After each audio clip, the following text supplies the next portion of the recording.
بسم اللہ الرحمن الرحیم۔ موت کی حالت اور صورت۔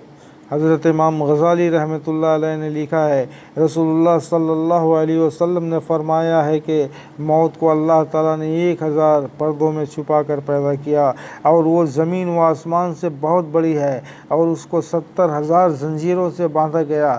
ایک ایک زنجیر اتنی لمبی تھی کہ اگر کوئی 1000 سال چلے تو اس کے سر پر ہی رہے۔ فرشتے اس کے پاس نہیں جاتے تھے، ہاں اس کی آواز سنتے تھے۔ حضرت آدم علیہ السلام کے زمانے تک اس کو کوئی نہیں جانتا تھا کہ موت کیا چیز ہے۔ پھر اللہ تعالیٰ نے اسرائیل علیہ السلام ملک الموت کو حکم دیا۔ انہوں نے عرض کی، یا رب موت کیا ہے؟ اللہ تعالیٰ نے اسی وقت موت کے اوپر سے پردے اٹھا دیے اور سب فرشتوں نے اس کو دیکھا۔ اللہ تعالیٰ نے موت کو حکم دیا کہ اپنی سب آنکھیں کھول اور اپنے بازوؤں سے اڑ۔ جب موت نے آنکھیں کھولیں اور اڑی تو فرشتے ڈر گئے اور بے ہوش ہو کے گر پڑے۔ ہوش آنے پہ عرض کی، اے رب کوئی اور بھی ایسی بڑی چیز آپ نے پیدا کی ہے؟ ارشاد ہوا، بس سب چیزوں سے بڑھ کر ہماری ذات پاک ہے۔ ہم ہی سے سب کو ڈرنا چاہیے اور خوب سمجھ لو، یہ موت ایک ایسی چیز ہے کہ ہر ایک جاندار اس کا مزہ چکھے گا۔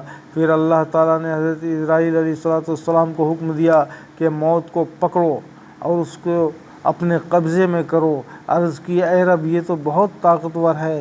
حکم ہوا، ہم نے تم کو اس سے زیادہ طاقت دی ہے۔ بس حضرت اسرائیل علیہ السلام ملک الموت نے پکڑ کر اپنے قبضے میں کر لیا، اور موت نے چیخ چیخ کر کہنا شروع کیا کہ کل مخلوق کان کھول کے سن لے اور خبردار ہو جائے، میرا نام موت ہے۔ وہ ہوں جو ماں باپ اور بیٹوں میں، بھائی اور بہنوں میں، شوہر اور بیوی میں جدائی ڈال دوں گی۔ میں وہ ہوں کہ آدم کی اولاد کو ختم کر دوں گی کہ کسی جاندار کو زندہ نہ چھوڑوں گی۔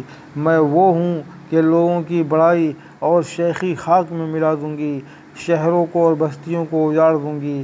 میں ایسی ہوں، جب کسی کو پکڑوں گی تو کوئی مجھ سے بچ نہیں سکتا۔ حضرت امام غزالی رحمۃ اللہ علیہ بیان کرتے ہیں، ملک الموت کا بدن اتنا بڑا اور بھاری ہے کہ اگر کل سمندروں کا پانی ان کے اوپر ڈالا جائے تو ایک بوند بھی زمین پر نہ گرے گی، اور تمام زمین و آسمان کی مخلوق ان کے سامنے اس طرح ہے جیسے ایک دسترخوان طرح طرح کے کھانوں سے بھرا ہوا کسی کے سامنے رکھا ہوا ہو کہ جو چیز چاہے اس میں سے اٹھا لے۔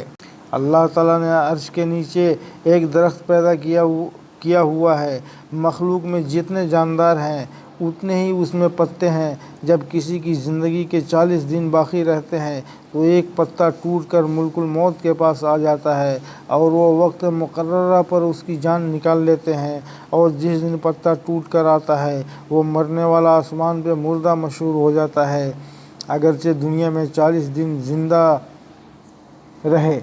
دقائق الاخبار میں حضرت امام غزالی رحمۃ اللہ علیہ نے لکھا ہے کہ جب کسی آدمی کی زندگی ختم ہو جاتی ہے تو موت اس کے منہ کے سامنے آ کے کھڑی ہو جاتی ہے۔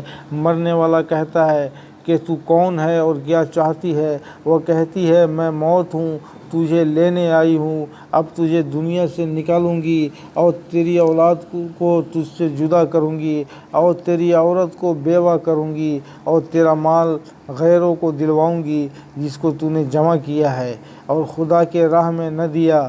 موت کی یہ باتیں سن کر وہ منہ پھیر لیتا ہے، پھر منہ کے سامنے آ کر کہتی ہے، تو مجھے نہیں جانتا، میں وہی موت ہوں جس نے تیرے باپ دادا کو دنیا سے نکالا تھا۔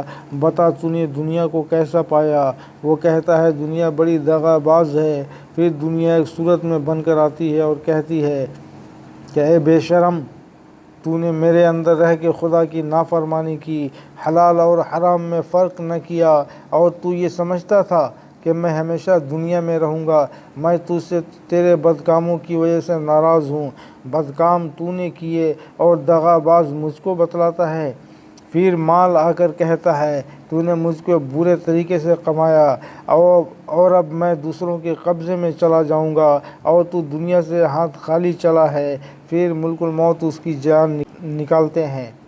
اگر ایماندار اور اللہ کا رسول کا تابعدار ہے تو ایسی آسانی سے نکالتے ہیں جیسے آٹے میں سے بال نکالا جائے، اور اگر بے ایمان اور نافرمان ہے تو ایسی سختی سے نکالتے ہیں جیسے کانٹوں پر چادر ڈال کر کھینچی جائے۔